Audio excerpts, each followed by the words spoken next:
ಜಮೀರ್ ಅಹಮದ್ ಅವ್ರು ಏನಂದ್ರೆ ಸಿಎಂ ಟಗರ್ ಇದ್ದಂಗೆ ಹುಲಿ ಇದ್ದಂಗೆ ಅವ್ರು ನೀನು ಮಾಡಕ್ಕಾಗಲ್ಲ ಅನ್ನೋ ಒಂದು ಮಾತು. ಯಾಕೆ ಇಷ್ಟ ಊದಾಡ್ತಾ ಇದ್ದಾರೆ ಅಂತ ಸುಮ್ ಕೂತ್ಬಿಡ್ಲಲ್ಲ ಮನೆಯೊಳಗ. ಅವ್ರ ಟಗರು, ಅವ್ರ ಹುಲಿನೋ, ಅವ್ರ ಸಿಂಹನೋ, ಅವ್ರ ಕುರಿನೋ ನಾವ್ ಯಾವ್ದು ಹೇಳಿಲ್ಲ. ಹೇಳಿದವರೆಲ್ಲ ನೀವು ಹೇಳ್ತಾ ಇದ್ದಾರೆ ಉಲ್ಟಾ ಪಲ್ಟಾ. ನಾವೇನ್ ಹೇಳಿದೀವಿ? ನೈತಿಕ ಹೊಣೆ ಹೊತ್ತು ರಾಜೀನಾಮೆ ಕೊಡಬೇಕು ಅಂತ ಹೇಳಿದೀವಿ. ಕೋರ್ಟ್ನಲ್ಲಿ ಹೋಗಿದ್ದಾರೆ. ಕೋರ್ಟ್ ಏನ್ ಹೇಳೋಕ್ಕಿಂತ ಮೊದಲ ಹೋಗಿ ನಮ್ಮ ರಾಜ್ಯಪಾಲರಿಗೆ ಒಂದು ರೀತಿಯಲ್ಲಿ ಹೆದರಿಸುವಂಥದ್ದು, ಧಮಕಿ ಕೊಡುವಂತ ರೀತಿಯಲ್ಲಿ ಮಾತನಾಡುವಂಥದ್ದು, ಇದ್ಯಾವ ಪ್ರವೃತ್ತಿ ಇದು? ನಿಮಗೆ ನಾ ಕೇಳಿದ ಯಾವ ಪ್ರಶ್ನೆಗೂ ಮುಖ್ಯಮಂತ್ರಿ ಆಯ್ತು ಕಾಂಗ್ರೆಸ್ ಪಾರ್ಟಿಯವರು ಇವತ್ತಿನ ತನಕ ಉತ್ತರ ಕೊಟ್ಟಿಲ್ಲ. ನೀವು ಇಲ್ಲಿ ಬಂದಾಗ ಕೇಳಲಿಲ್ಲ ಅವ್ರನ್ನ. ನೀವು ಕೇಳಬೇಕಾಗಿತ್ತು. ದೇವರಾಜ್ ಅರಸರನ್ನ ತೆಗೆದ್ರು. ದೇವರಾಜ್ ಅರಸರಿಗೂ ಹಂಗೆ ಆಯ್ತು. ಯಾರು ಮಾಡಿದ್ರು ದೇವರಾಜ್ ಅರಸಿಗೆ? ದೇವರಾಜ್ ಅರಸರನ್ನ ತೆಗೆದವರು ಕಾಂಗ್ರೆಸ್ ಪಾರ್ಟಿಯವರು. ನೀವು ಆ ಕಾಂಗ್ರೆಸ್ ಪಾರ್ಟಿ ಜೊತೆಗೆ ಈಗ ಓಡಾಡ್ತಾ ಇದ್ದೀರಿ. ಸೋನಿಯಾ ಗಾಂಧಿ, ರಾಹುಲ್ ಗಾಂಧಿ ಜೊತೆಗೆ ನೀವು ಬಹಳ ರಾಹುಲ್ ಗಾಂಧಿನೇ ನನ್ನ ನಾಯಕ ಅಂತ ಹೇಳ್ಕೊಂಡು ಓಡಾಡ್ತಾ ಇದ್ದೀರಲ್ಲ. ಆ ರಾಹುಲ್ ಗಾಂಧಿಯ ಅಜ್ಜಿ ಇಂದಿರಾ ಗಾಂಧಿ ದೇವರಾಜ್ ಅರಸರನ್ನ ತೆಗೆದು ಹಾಕಿದ್ದ. ಬಹಳ ಇನ್ಸಲ್ಟ್ ಮಾಡಿ ತೆಗೆದು ಹಾಕಿದ್ರು. ಬಗಾರಪ್ಪ ಯಾರು ತೆಗೆದು ಹಾಕಿದ್ರು? ಮಾಡೋದು ನೀವು, ಆಮೇಲಿಂದ ಹಂಗಾಗಿದೆ ಅಂತ ಮಾತಾಡೋರು ನೀವು. ಉತ್ತರ ಕೊಡಲ್ಲ. ಯಾರು ಮಾಡಿದ್ರಂತ? ಹಂಗಾರೆ ಇಂದಿರಾ ಗಾಂಧಿ ಅವತ್ತು ದೇವರಾಜ್ ಅರಸರ ವಿರುದ್ಧ ಅನ್ಯಾಯ ಮಾಡಿದ್ರು. ಸಿದ್ದರಾಮಯ್ಯ ತಾಕತ್ತಿದ್ರೆ ಹೇಳಿ, ಒಂದ್ ನಿಮಿಷ ಇರಿಸಿ ಹೊಡೆದ್ರು ಮುಖ್ಯಮಂತ್ರಿ ಸೋನಿಯಾ ಗಾಂಧಿ ಅವರನ್ನ, ರಾಹುಲ್ ಗಾಂಧಿ. ಅಂದ್ರೆ ಇದು ಎಮೋಷನಲ್ ಬ್ಲಾಕ್ ಮೇಲ್ ಮಾಡುವಂತ ಒಂದು ತಂತ್ರ ಇದು. ಇದೆಲ್ಲ ಡ್ರಾಮಾ ಬಂದ್ ಮಾಡ್ರಿ. ಕೋರ್ಟಿಗೆ ಹೋಗಿರಿ. ಕೋರ್ಟ್ಂದು ವೇಟ್ ಮಾಡ್ಲಿಕ್ಕೆ ತಯಾರಿಲ್ಲ. ಕೋರ್ಟ್ ಜಡ್ಜ್ಮೆಂಟ್ ಬರ್ತದೆ, ಅದು ವೇಟ್ ಮಾಡ್ಲಿಕ್ಕೆ ತಯಾರಿಲ್ಲ. ರಾಜ್ಯಪಾಲರ ಮೇಲೆ ಆರೋಪ ಮಾಡೋದು. ರಾಜ್ಯಪಾಲರು ಕೊಟ್ಟದ್ದು ಹಂಸರಾಜ್ ಭಾರದ್ವಾಜ್ ಕೊಟ್ಟರೆ ಸರಿ, ಒಬ್ಬ ದಲಿತ ರಾಜ್ಯಪಾಲ ಕೊಟ್ಟರೆ ಅದು ತಪ್ಪು. ಸರ್, ಈಗ ಬಿಜೆಪಿ ಅವರು ಗೂಬೆ ಕುಂದ್ರಸ ಕೆಲಸ ಮಾಡಿದ್ರೆ ಈಗ ಕಾಂಗ್ರೆಸ್ ನಲ್ಲಿ ಏನು ಕೇಸಲ್ಲಿ ಏನು ಉರುಳಿಲ್ಲ ಅಂದ್ರೆ ಗಾಬರಿಯಾಗಿರಿ. ನೀವು ಅವ್ರಿಗೆ ಉತ್ತರ ಕೇಳ್ರಲ್ಲ. ಗಾಬರಿಯಾಗ್ಯಾರ. ಬಾಲ ಸುಟ್ಟ ಬೆಕ್ಕಿನಂತೆ ಓಡಾಡ್ತಾ ಇದ್ದಾರೆ. ದಿನಾ ಬೆಳಿಗ್ಗೆ ಎದ್ರೆ ಒಂದು ಎಜಿಟೇಷನ್, ದಿನಾ ಬೆಳಿಗ್ಗೆ ಎದ್ರೆ ಒಂದು ರಾಜ್ಯಪಾಲರನ್ನು ಭೇಟಿ ಆಗೋದು, ದಿನಾ ಬೆಳಿಗ್ಗೆ ಎದ್ರೆ ರಿಯಾಕ್ಷನ್ ಕೊಡೋದು. ಯಾಕೆ ಮಾಡ್ತೀರಿ? ಇಲ್ಲಪ್ಪ ನಾವು ಕೋರ್ಟ್ನಾಗ ಹೋಗಿವಿ, ಕೋರ್ಟ್ನಾಗ ನಮ್ಗೆ ನ್ಯಾಯ ಸಿಗ್ತದೆ, ಆರಾಮಿರ್ತೀವಿ ಅಂತ ಹೇಳ್ರಲ್ಲ. ಸಿದ್ದರಾಮಯ್ಯ ಅವ್ರ ಜನಪ್ರಿಯತೆ ಸಹಿಸ್ಕೊಳಕ್ ಆಗ್ತಿಲ್ಲ ಅಲ್ಲ, ಜನಪ್ರಿಯತೆ ಅವ್ರದ್ದು ಇದೆಯೋ ಇಲ್ಲೋ ಅದನ್ನ ಜನ ತೀರ್ಮಾನ ಮಾಡ್ತಾರ. ಅದು ಒಂದೇ ವರ್ಷದಲ್ಲಿ ನಿಮ್ಮ ಜನಪ್ರಿಯತೆ, ಕಾಂಗ್ರೆಸ್ ಪಾರ್ಟಿಯ ಜನಪ್ರಿಯತೆ ಆಸ್ ಎ ಹೋಲ್ ಏನಾಗ್ಯದ ಅಂತ ಅನ್ನೋದು ಲೋಕಸಭಾ ಚುನಾವಣೆ ಒಳಗೆ ಜನ ತೋರಿಸ್ಯಾರ. ಕರ್ನಾಟಕದಲ್ಲಿ ನೀವೆಷ್ಟೆಲ್ಲ ಸಂಪೂರ್ಣ ಸರ್ಕಾರದ ಮಷಿನರಿಯನ್ನ ದುರುಪಯೋಗಪಡಿಸಿಕೊಂಡು ದುಡ್ಡು ಕಾಸು ಎಲ್ಲ ಹಾಕಿ ಜಾತ್ರೆ ಮಾಡಿದ ನಂತರವೂ ಸಹಿತ ನಮಗೆ 17 ಸೀಟ್ ಬಂದಾವ. ಜೆಡಿಎಸ್ಗೆ 2 ಸೀಟ್ ಬಂದಾವ. ನಿಮ್ದೇನಾಗ್ಯದ? ಇವೆಲ್ಲ ಸುಮ್ಮನೆ ಜನಪ್ರಿಯತೆ ಸಹಿಸುದಿಲ್ಲ. ಇವೆಲ್ಲ ಆಯ್ತಿರಪ್ಪ. ಈಗ ನಿಮ್ಗೆ ಮೊದಲಿದ್ದು ನೈತಿಕ ಹೊಣೆ ಮತ್ತು ತಕ್ಷಣ ರಾಜೀನಾಮೆ ಕೊಡಬೇಕಾಗಿತ್ತು.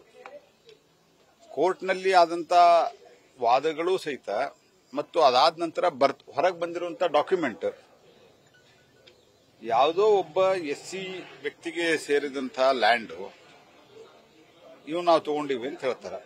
ಆ ಲ್ಯಾಂಡ್ ಯಾರ್ದು ಅನ್ನೋದು ದೊಡ್ಡ ಕ್ವಶನ್ ಮಾರ್ಕ್ ಉಂಟಾಗಿದೆ ಈಗ. ಮತ್ತು ಅದರಲ್ಲಿ ನಿವೇಶನಗಳಾದ ನಂತರ ಅದು ಸಿದ್ದರಾಮಯ್ಯನವರ ಭಾವಮೈದಿಗೆ ಟ್ರಾನ್ಸ್ಫರ್ ಆಗ್ತದೆ. ಅದರಿಂದ ಅವರು ಅರ್ಶನ ಕುಂಕುಮ ಇಟ್ಟು ಕೊಡ್ತಾರೆ. ಏನ್ ನಡೆದದ ರಾಜ್ಯದಾಗ ಅಂತ ಇಷ್ಟೆಲ್ಲ ಮಾಡಿ ಮತ್ತು ವಿರೋಧ ಪಕ್ಷದವ್ರು ಮಾತಾಡಬಾರ್ದು, ನೀವು ಇನ್ನೂ ವಿಷಯನೇ ಎತ್ತಬಾರ್ದು ಅಂತಂದ್ರೆ ಪ್ರಜಾಪ್ರಭುತ್ವದ ಇದೆ. ನಾವು ಹೇಳೋದು ಹೇಳ್ತೀವಿ, ಜನ ನಿಮಗೆ ಸೂಕ್ತವಾದಂತ ಉತ್ತರವನ್ನು ಕೊಡ್ತಾರೆ. ನೀವು ದಪ್ಪು ಚರ್ಮದ ರಾಜಕಾರಣವನ್ನು ಮಾಡಿದ್ರೆ ಏನ್ ಮಾಡ್ತಾ ಇದ್ರಂತ ಮಾಡ್ಲಿ, ಅವ್ರ ಎನ್ಕ್ವೈರಿ ಮಾಡ್ಲಿ. I don't have any problem if anybody has done mistake, anybody has done corruption. ಅವರಿಗೆ ಯಾವುದೇ ಪಾರ್ಟಿ ಇರಲಿ ಅವ್ರನ್ನ ಸ್ಪೇರ್ ಮಾಡೋ ಪ್ರಶ್ನೆನೇ ಇಲ್ಲ. ಇದು ನಮ್ದು ಸ್ಪಷ್ಟ ನಿಲುವು. ಆದ್ರೆ ನಾ ಕೇಳುದು, 1.5 ವರ್ಷ ಏನ್ ಮಾಡ್ತಾ ಇದ್ರಿ? ಎಲ್ಲೋಗಿದ್ರಿ 1.5 ವರ್ಷ? ಮಾತಾಡಿದ್ರೆ ಕುಮಾರಸ್ವಾಮಿ. ನಾನು ಕುಮಾರಸ್ವಾಮಿದು 10 ಸರ್ತೆ ಪ್ರಶ್ನೆ ಕೇಳಿ, ಯಾರೇ ಅಕಸ್ಮಾತ್ ತಪ್ಪು ಮಾಡ್ಯಾರಂದ್ರು ಕಾನೂನು ಇದೆ ದೇಶದಾಗ, ಕಾನೂನು ಪ್ರಕಾರ ಕ್ರಮ ಆಗಲಿ. ನಾ ಕೇಳೋದು, ಕುಮಾರಸ್ವಾಮಿದು ಕೇಸ್ ಇರೋದು ಯಾವಾಗಿಂದ? 2005-6 2013 ನೀವೇನಿದ್ರಿ? ಸಿದ್ದರಾಮಣ್ಣ ಮುಖ್ಯಮಂತ್ರಿ ಇದ್ರಿಲ್ಲ. 2018 ಕುಮಾರಸ್ವಾಮಿ ದೇವೇಗೌಡರು ಅವ್ರು ಮುಖ್ಯಮಂತ್ರಿ ಆಗ್ತೀವಿ, ಅವ್ರ ಮನ್ಯಾಗ ಮತ್ತೊಂದು ಸರ್ತಿ ಕುಮಾರಸ್ವಾಮಿ ಕಲ್ಪನಾ ಇರಲಿಲ್ಲ. ಎಲ್ಲಿ ಬಿಜೆಪಿ ಅವ್ರು ಮುಖ್ಯಮಂತ್ರಿ ಆಗ್ಬಿಡ್ತಾರಂತ ಕೈಕಾಲು ಬಿದ್ದು ಮುಖ್ಯಮಂತ್ರಿ ಮಾಡಿದ್ರಲ್ಲ. ಯಾರು ಮಾಡಿದ್ರ? ಏನಾಗ್ಯದ ಅಂದ್ರ, ಯಾವ ಪ್ರಶ್ನೆಗೂ ತಮಗೆ ಅನುಕೂಲ ಇರಲಾರದಂತ ಪ್ರಶ್ನೆಗಳಿಗೆ ಉತ್ತರ ಕೊಡಲಾರದೆ ಹೊಸ ಆರೋಪ ಮಾಡ್ಕೊಂಡು ಹೋಗುದು ಸಿದ್ದರಾಮಯ್ಯನವ್ರದ್ದು ಹೊಸ ಸ್ಟೈಲ್ ಇದೆ. ಉತ್ತರ ಕೊಡ್ರಲ್ಲ, ಒಂದಕ್ಕರೆ ಉತ್ತರ ಕೊಟ್ಟರಿ ಸಿದ್ದರಾಮಣ್ಣ ನೀವು. ಡಿಕೆ ಅವರ ಯಾಕೆ ಉತ್ತರ ಕೊಡ್ತಿಲ್ಲ?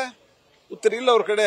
ಅದಕ್ಕೆ ಡಿವೇಟ್ ಮಾಡಲಿಕ್ಕೆ ಈ ರೀತಿ ಅತ್ಯಂತ ಬೇಜವಾಬ್ದಾರಿತನವಾಗಿ ಮಾತನಾಡುವಂಥದ್ದು. 21ನೇ ಶತಮಾನಕ್ಕೆ ಭಾರತ ಬಹುದೊಡ್ಡ ಸಾಧನೆಯನ್ನ ಮಾಡಲಿಕ್ಕೆ ಹೊಂಟಂತಹ ಸಂದರ್ಭದಲ್ಲಿ ನಾವು ಬೇರು ಸಹಿತವಾಗಿ ಈ ಪೊಲಿಟಿಕಲ್ ಕರಪ್ಷನ್ ಅನ್ನ ಕಿತ್ತಿ ಎಸೆಯಬೇಕಾಗಿದೆ. ಹಾಗಾಗಿ ಯಾವುದೇ ವಿಷಯ ಇರಲಿ, ಅಕಸ್ಮಾತ್ ಆಗಿ ಕೋವಿಡ್ದಲ್ಲಿ ಆಗಿದೆ, ಕೋವಿಡ್ದಾಗ ಆಕ್ಷನ್ ತಗೋಬೇಕಾಗಿತ್ತು 1.5 ವರ್ಷದೊಳಗ. ಈಗ ಆ ಮೈಕಲ್ ಕುನ್ನಾ ಅವರನ್ನ ಕರ್ಕೊಂಡ್ಬಂದು ತರಾತುರಿಯಲ್ಲಿ ವರದಿಯನ್ನ ಕೊಡಿಸಿ ನಿಮ್ದು ಬಿಚ್ಚಿಡ್ತೀನಿ. ಬಿಚ್ಚಿಡಲ್ಲ, ಯಾವ ಬೇಡ ನೀವು ಬಿಚ್ಚಿಡಾಕ 2 ದಿವಸ ಆಗ್ಬೇಕಾತ್ ನಿಮ್ಗೆ. ಮತ್ತೆ ಈ ಪರಸ್ಪರ ಬಿಚ್ಚಿಡುವ ಹೆದರಿಕೆಯಿಂದ ನೀವು ಭಾರತೀಯ ಜನತಾ ಪಾರ್ಟಿಯ ಬಾಯನ್ನ ಬಂದ್ ಮಾಡಿಸ್ಲಿಕ್ಕೆ ಸಾಧ್ಯ ಇಲ್ಲ. ಸರ್, ಈಗ ಮೂಡ ಹಗರಣದಲ್ಲಿ ಸಿಎಂ ರಾಜೀನಾಮೆ ಕೊಡೋದಾದ್ರೆ ಎಲೆಕ್ಟ್ರಾ ಬಾಂಡ್ ವಿಷಯದಲ್ಲಿ ಪ್ರಧಾನಮಂತ್ರಿಯವರು ಇವೆಲ್ಲ ಚೈಲ್ಡಿಶ್ ರೀ. ಇದು ಈ ಚೈಲ್ಡಿಶ್ ಇದಕ್ಕೆ ನೀವು ಪತ್ರಿಕೆ ಅಲ್ರಿ. ಬಾಂಡದಲ್ಲಿ ವೈಟ್ದಲ್ಲಿ ದುಡ್ಡು ಬಂದದ್ದು, ಅದಾದ ನಂತರ ಕಾಂಗ್ರೆಸ್ ಪಾರ್ಟಿ ತಗೊಂಡದ್ಲ ದುಡ್ಡು, ತೃಣಮೂಲ ಕಾಂಗ್ರೆಸ್ ಪಾರ್ಟಿ ದುಡ್ಡು ತಗೊಂಡದ್ಲ. ದಟ್ ಇಸ್ ಎ ವೈಟ್ ಮನಿ. ಅದ್ರೊಳಗೆ ತಗೊಂಡದ್ದು ಅದು ಆಕ್ಚುಲಿ ಸುಪ್ರೀಂ ಕೋರ್ಟ್ ಹೇಳಿದೆ, ನಾವು ಒಪ್ಪಿಕೊಂಡಿದ್ದೀವಿ. ಆದ್ರೆ ಅಟ್ಲೀಸ್ಟ್ ಅದರಲ್ಲಿ ವೈಟ್ ಮನಿ ಒಂದು ಸಿಸ್ಟಮ್ ಅದರ ಶುರುವಾಗಿತ್ತು. ಕಾಂಗ್ರೆಸ್ ಪಾರ್ಟಿ ತಗೊಂಡಿಲ್ಲ 1600 ಕೋಟಿ ರೂಪಾಯಿ. ಅಂದ್ರೆ ನಾವು ಕಮ್ಮಿ ತಗೊಂಡಿವಿ, ಅದಕ್ಕೆ ನಮ್ಮನ್ನು ಬಿಟ್ಟು ಬಿಡ್ರಿ.